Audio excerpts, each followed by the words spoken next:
கோரக்கரின் பரிபக்குவ நிலையை நன்கு உணர்ந்த மச்சேந்திரர் அதனை ஏனைய மாணாக்கர்களுக்கும் உணர்த்த விரும்பினார். அதற்கு தக்க தருணம் ஒன்று வாய்த்தது.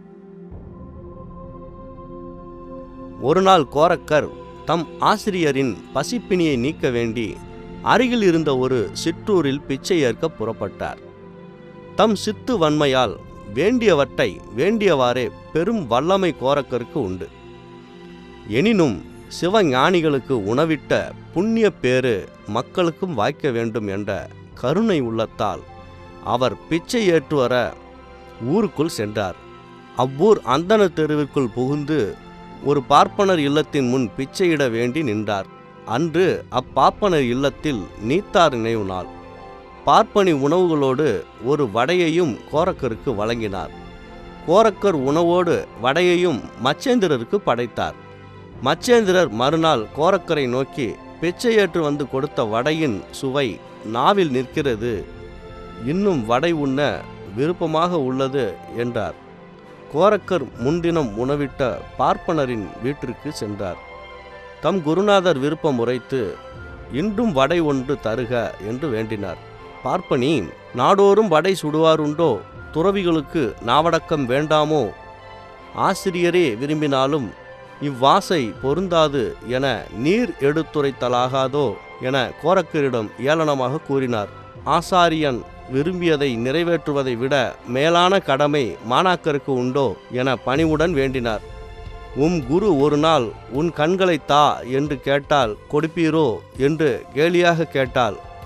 அங்கனம் தருவீராயின் நானும் வடை தருவேன் என்றாள். அடுத்த நொடியே தம் இடையில் வைத்திருந்த கூரிய கத்தி ஒன்றை எடுத்து தம் வல்லக்கண்ணியை பெயர்த்தார். அதனை இலை ஒன்றில் வைத்து பார்ப்பனி முன்னீட்டி, அம்மா, இதனை பெற்றுக்கொண்டு என் ஆசாரியார் விருப்பத்தை நிறைவேற்ற வடை ஒன்றை விரைவில் சுட்டு தாருங்கள் என வேண்டி நின்றார். பார்ப்பனி நடுங்கினாள். அவர் திருவடிகளில் வீழ்ந்து எழுந்தாள். விரைவில் சென்று நெய்யில் வடை சுட்டு இதனை ஆசிரியருக்கு வழங்குக என கூறி அளித்தனர். மச்சேந்திரர் இறையருளை சிந்தித்து இழந்த கண்ணை மீண்டும் அவருக்கு வழங்கி அருளினர். கோரக்கரின் உள்ள உறுதி கண்டு ஒரு சாலை மாணாக்கர் பலரும் வியர்ந்து நின்றனர். மலையாள நாட்டு இளவரசி பிரேமலா என்பவள் மச்சேந்திரர் மறுத்துரைக்கவும் கேளாது இவரை தன்மயப்படுத்துகிறாள். இறைவன் சித்தம் இதுபோலும் என்று மச்சேந்திரரும் இசைகிறார். இல்லற பயனாய் பிறக்கிறான் மீனநாதன். கோரக்கரை பற்றி தம் துணைவிக்கு எடுத்துரைத்து அவன் வந்து அழைத்தால் தான் பிரிவேன் என்றும் கூறுகிறார். பிரேமலா அமைச்சர்களை அழைத்து கோரக்கர் என்பார் நாட்டிற்குள் வராத வண்ணம் எல்லையில் காவல் அமைக்க கட்டளையிடுகிறார். மச்சேந்திரர் திரும்பாமையை கண்ட கோரக்கர் தம் ஞானத்தால் அவர் இருப்பிடமும் இருக்கும் நிலையும் அறிந்து மலையாள நாடு செல்கிறார். மச்சேந்திரரை சந்திக்க அமையம் பார்த்து காவலர் கண்களில் புலப்படாது ஒரு மர நிழலில் வாழ்ந்து வருகிறார் கோரக்கர். கோரக்கர் தங்கியிருந்த மர நிழலில் ஒரு நாள் கூத்து இயற்றும் கூட்டத்தார் சிலர் வந்து தங்கினர். கூத்தர் தலைவன் கூத்திற்கு மத்தளம் வாசிப்பான், உடல்நலக் குறைவால் வராது போயினன் எனவும் அரசியாரின் கோபத்துக்கு ஆளாக நேரிடும் என்றும் கூறி வருந்தினன். கோரக்கர் அவனுக்கு ஆறுதல் கூறி கூத்துக்கு தாமே வந்து மத்தளம் வாசிப்பதாகவும் கூறி அரசவை சேர்கிறார். மச்சேந்திரர் பிரேமலா மற்றும் மீனநாதனுடன் அமர்ந்து கூத்தை ரசிக்கிறார். கோரக்கனை என உணர்த்த மத்தளத்தில் புதிய ஒளியினை உண்டாக்குகிறார். மச்சேந்திரர் பிரேமலாவிடம் தெரிவிக்கிறார். கோரக்கர் தம் குருநாதரை சந்தித்து இப்பற்றுகளை துறந்து தமிழ்நாட்டுக்கு வாருங்கள் என்று வலியுறுத்தி வேண்டுகிறார். ஒரு நாள் குழந்தை மீனநாதன் படுக்கையில் மலம் கழித்து விட்டான். மச்சேந்திரர் மாணாக்கர் கோரக்கரை அழைத்து தம் குழந்தையை தூய்மை செய்து வர பணிந்தனர். கோரக்கர் குழந்தையின் கால்கள் இரண்டையும் பற்றி துணி வைக்கும் கல்லில் மோதி அடித்து நீரில் நனைத்து வெயிலில் உலர வைத்து திரும்பினார். இது கேட்டு துடித்த மச்சேந்திரரும் பிரேமலாவும் வாயிலும் வயிற்றிலும் அடித்து கொண்டு அழுது புலம்பினர். என் மகனை உயிரோடு மீட்டுத்தா என வற்புறுத்தினர். மீனநாதா வா என கோரக்கர் அழைத்தார். சிதறி கிடந்த குழந்தையின் ஒவ்வொரு சிறு பகுதியும் ஒவ்வொரு குழந்தையாக மாறி 108 மீனநாதர்கள் ஒருங்கே எதிர் வந்தனர். பிரேமலா இவர்களில் தன் மகன் மீனநாதன் யார் என எனக்கு தெரியாது என்று திகைத்து அரட்டினாள். கோரக்கர் 108 குழந்தைகளையும் தம் இரு கையால் பற்றி ஒன்றாக்கினார். மீனநாதனை தாயிடம் ஒப்படைத்து புன்னகை பூத்து நின்றார். மச்சேந்திரர் பிரேமலாவிடம் விடைபெற்று தமிழ்நாடு புறப்பட்டார். போகரும் கோரக்கரும் விண்வழியே மண்ணுலகம் திரும்பும்போது திருநாகை காரோணத்தின் தென்மேற்கு திசையில் பத்தினி அம்மன் திருக்கோயில் இருக்கும் இடத்தில் போகரின் குளிகை விழுந்துவிட்டது. குளிகையை எடுக்க இயலவில்லை. இருவரும் ராஜராஜேஸ்வரியை தியானித்தனர். அம்மையின் அசரீரி ஒன்று ஒலித்தது.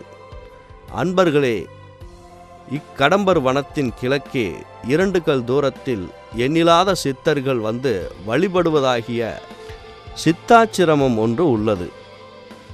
தென்காரோணம் என்ற பெயர் பெற்ற வடக்கு பொய்கை நல்லூரில் இவ் ஆசிரமம் அமைந்துள்ளது.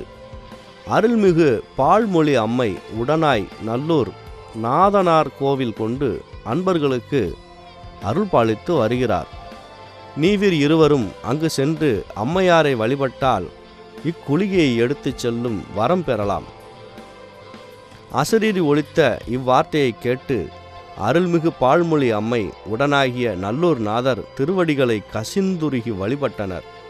இறைவன் குளிகையை எடுத்துச் செல்ல அருள் பாலித்தனர். இருவரும் குளிகை கைவர பெற்று பொதிய மலை சார்ந்தனர். பிறகு போகர் சீன நாட்டிற்கு சென்றார். அங்கு 500 ஆண்டுகள் வாழ்ந்தாள். போகரின் மாணாக்கர் புலிப்பாணியையும் உடன் அழைத்து கொண்டு கோரக்கர் சீன நாடு சென்று பல சித்துக்கள் செய்து போகரை கண்டு மகிழ்ந்தார். போகரும் கோரக்கரும் விண்வெளியே காஞ்சி மாநகர் சேர்ந்தனர். காமாட்சி அம்மையையும் ஏகாம்பரநாதரையும் ஏந்தி மகிழ்ந்தனர். தில்லை சிதம்பரம் வந்து சிவகாம சுந்தரியையும் ஆனந்த நடராச பெருமானையும் தரிசித்து போற்றினர். சிதம்பர ரகசியம் என்று போற்றப்படும் எந்திரத்தை 43 கோணத்தில் 51 எழுத்துக்களை இட்டு நிரப்பி உருவாக்கி நடராச பெருமானின் வலபாகத்தை நிறுவினர். திருவாவினங்குடி சென்று நவபாசானங்களால் அருள்மிகு தண்டாயுதபாணி பெருமானின் திருமேனியை உருவாக்கி எழுந்தருளச் செய்தனர். போகர் பழனியிலேயே தங்கிவிட்டார்.